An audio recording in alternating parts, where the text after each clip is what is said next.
तुकाराम कुछ काम नहीं करते थे, वो भक्त लोगों के साथ यही जीवन में लगा रहता है। सबसे बड़ा जो दुख है भक्तों के साथ, वो समाज की निगाह में आवारा होते हैं। हालांकि उनसे ज्यादा मस्ती में कोई रहता नहीं है। सो कॉल्ड जो गवारा लोग हैं, जो जिंदगियां गवा रहे हैं, उनसे ज्यादा उनके जीवन में मस्ती होती है। तो तुकाराम को कहा जा कुछ कमा के आ। तुकाराम ने परिश्रम किया होगा, 10-20 गन्ना मिला उनको, गन्ना लेके आ रहे थे। अब संत हैं, रास्ते में बच्चे मिल गए, काका काका काका काका, बांटते गए बांटते गए बांटते गए। अब काकी तक खबर पहले पहुंच गई, मंथराओं की तो कोई कमी रहती नहीं। काका भी नहीं पहुंचे, खबर काकी तक पहुंच गई। आप घर नहीं पहुंचोगे, आपका खबर घर तक पहुंच जाएगा, और खबर लेने वाले तैयार रहेंगे फिर वहां पर घर में, आओ तो खबर लेती हूं। ये खबर अजीब है। काकी तक खबर पहुंच गई।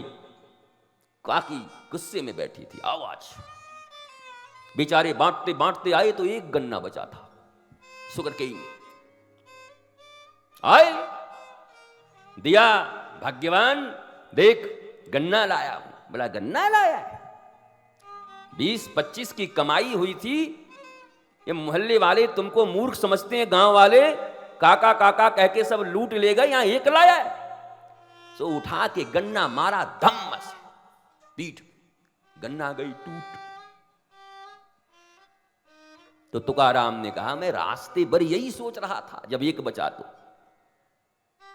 यह आदमी 3 गोली 6 बहुत नाइंसाफी है। गन्ना 1 और हम 2, खाएंगे कैसे? लेकिन तू अर्धांगिनी है, सचमुच मेरी धर्मपत्नी है। तुमने मेरे मन के भीतर, हृदय के भीतर उठ रहे समस्त संदेहों का निराकरण कर दिया।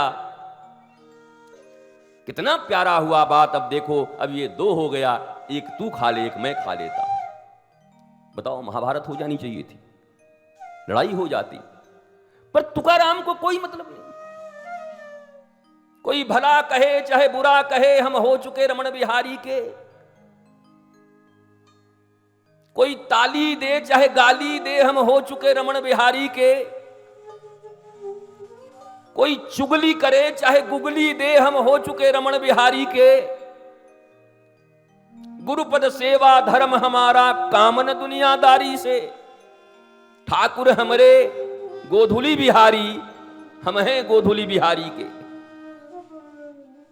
ऐसा सहज स्वभाव है संतों का। मैं संत के स्वभाव के बारे में हनुमंत की कथा में इसलिए कह रहा हूं क्योंकि हनुमंत से बड़ा संत आज तक कोई हुआ नहीं। तो पहले संत का स्वभाव समझ लोगे तो हनुमंत को समझने में आसानी होगी। हनुमंत को समझोगे तो अपने जीवन के जितने भी दुख हैं उनके अंत होने में आसानी होगी। हनुमंत मिल जाएं और जीवन के दुखों का अंत न हो। जो 7 बार पाठ करे जोई, छूट ही बंदी महा सुख होई। जो यह पढ़े हनुमान चालीसा,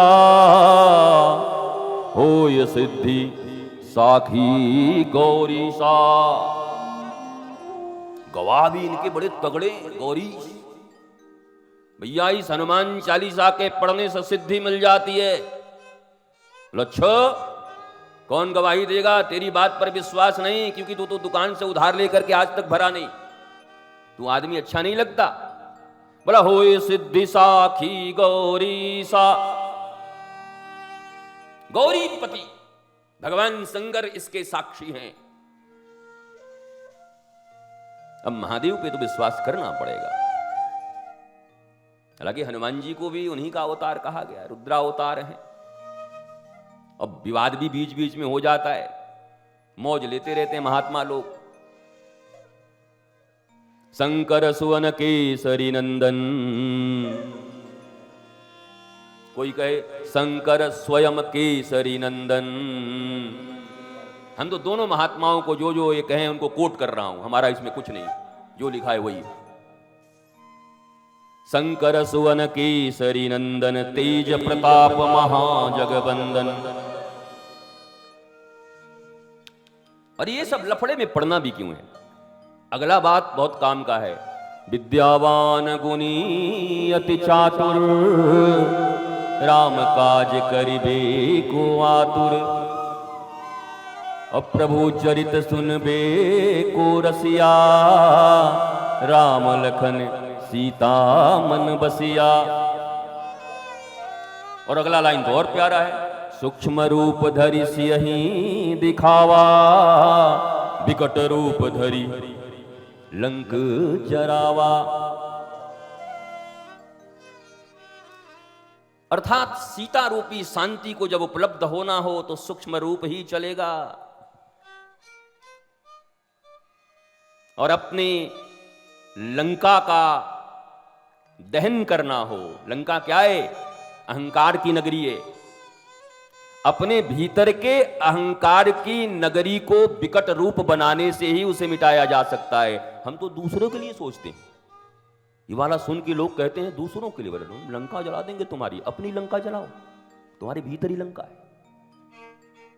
तुम्हारी लंका में तुम्हारा अपना रावण डंका बजा रहा है। शांति जब भी उपलब्ध हुई है, तृणादपि सुनीचीन तरोरपि सहिष्णुना मानीय मानदेन कीर्तनीय सदा हरि। श्रीमद् चैतन्य महाप्रभु शिक्षाष्टकम। तृण से भी अपने आप को छोटा समझो। तृणादपि सुनीचीन तरोरपि सहिष्णुना,